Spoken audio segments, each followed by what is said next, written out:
আপোনালোক সকলোৱে ভালে আছে। আজি আকৌ এটা ৰেচিপি ভিডিঅ' লৈ আহিছোঁ মই আপোনালোকৰ মাজলৈ।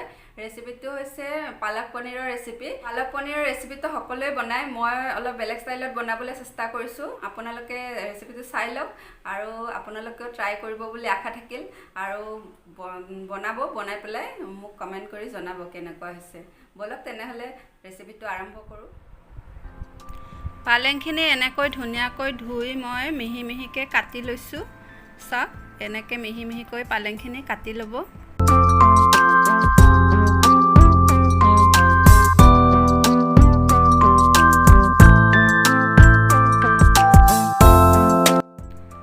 এতিয়া মই মিডিয়াম সাইজৰ এটা পিঁয়াজ লৈছোঁ আৰু পিঁয়াজটো ৰুকনাত এনেদৰে ৰুকি লৈছোঁ।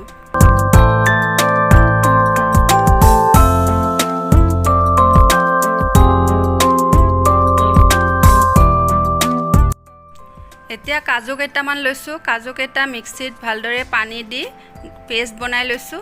এনেকৈ কাৰণে মই লৈছোঁ আদা নহৰু পেষ্ট, জিৰা পাউডাৰ, ধনিয়া পাউডাৰ, জালুকৰ গুড়ি লৈছোঁ আৰু গৰম মছলা পাউডাৰ লৈছোঁ। পনীৰখিনি এনেকৈ স্কোৱাৰ পিছত কাটি লৈছোঁ। এতিয়া কেৰাহী এখন লৈ লৈছোঁ, কেৰাহীখন গৰম হ'ব দিছোঁ। কেৰাহী গৰম হোৱাৰ লগে লগে তেল দি দিছোঁ, অকণমান 1 চামুচমান তেল দিছোঁ আৰু তেলখিনিত মই পনীৰখিনি এনেদৰে ভাজি লৈছোঁ। পনীৰখিনি মানে গোটেইকেইটা ছাইড লুটিয়াই এনেকৈ ৰঙা হোৱাকৈ ভাজিব লাগিব।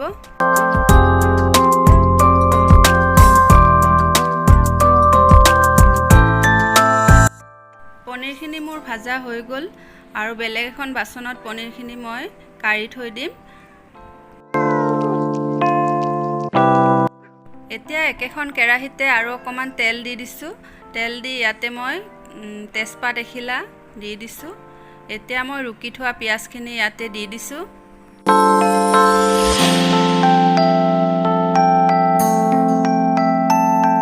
খিনি এনেকৈ অকণমান ভাজাৰ পিছত ইয়াতে মই চেনি এচামুচ দি দিছোঁ আৰু চেনিখিনি দি এনেকৈ অকণমান সময় ভজাৰ পিছত ইয়াতে মই আদা নহৰুৰ পেষ্টখিনি দি দিছোঁ। আদা নহৰুৰ পেষ্টখিনি দিও অকণমান ভাজিছোঁ। তাৰপিছত মই গুড়ি মছলাখিনি ইয়াতে দি দিছোঁ একেলগে গোটেইখিনি।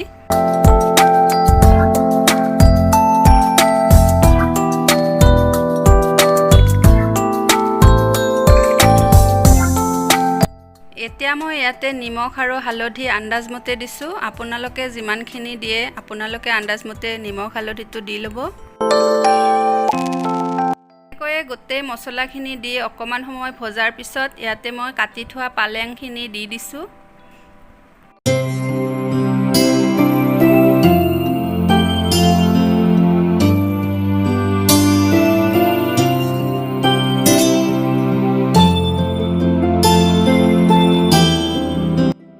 পালেংখিনি দি উঠি গোটেই মছলাখিনিৰ লগত ভালদৰে মিক্স কৰি দি ঢাকনিখন বন্ধ কৰি 2 মিনিটমান সময়ৰ কাৰণে মই থৈ দিম।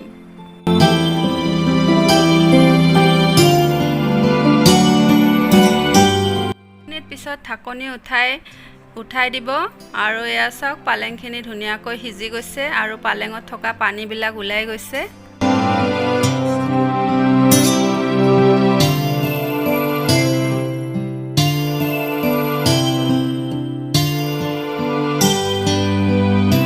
এতিয়া মই ইয়াতে টমেটো কেচাপ এচামুচ এড কৰি দিছোঁ।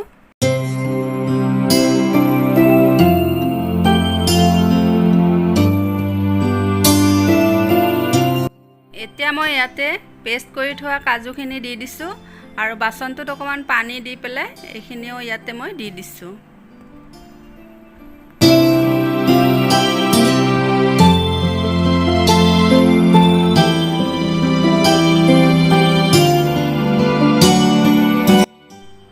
এতিয়া ইয়াতে জোখমতে পানী দি দিব। আপোনালোকে যদি গ্ৰেভিটো ডাঠ কৰিব বিচাৰে পানী অলপ কমাই দিব আৰু বেছিকৈ বিচাৰিলে পানী অলপ বেছিকৈ দিব।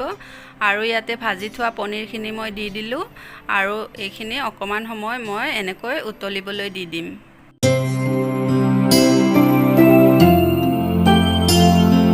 মিনিটমান সময়ৰ কাৰণে আকৌ ঢাকনিখন বন্ধ কৰি দিলোঁ। 2 মিনিট হৈ গ'ল, ঢাকনি উঠাই দিলোঁ। এতিয়া চাওক ধুনীয়াকৈ উতল আহিছে আৰু গোটেইখিনি ধুনীয়াকৈ মিক্স হৈ গৈছে।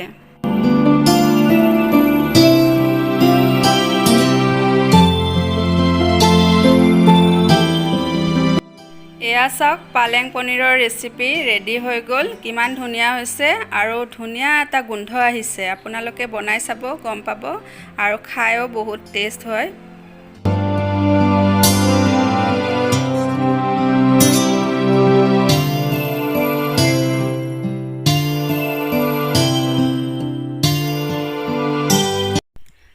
তো ফ্ৰেন্ডছ ৰেচিপিটো ৰেডি হৈ গ'ল ভিডিঅ'টো চাই কেনেকুৱা পালে জনাব like comment share and subscribe কৰি দিব আৰু কাষতে থকা বেল আইকনটো দবাই দিব যাতে মোৰ আহিব লগা ভিডিঅ'বিলাকৰ ন'টিফিকেশ্যন আপোনালোকে আগতীয়াকৈ পাই যায় আকৌ নতুন নতুন ভিডিঅ'লৈ আপোনালোকৰ মাজলৈ আহি থাকিম তেতিয়ালৈকে চাই থাকক মোৰ ইউটিউব চেনেল আজিলৈ আহিছোঁ বাই বাই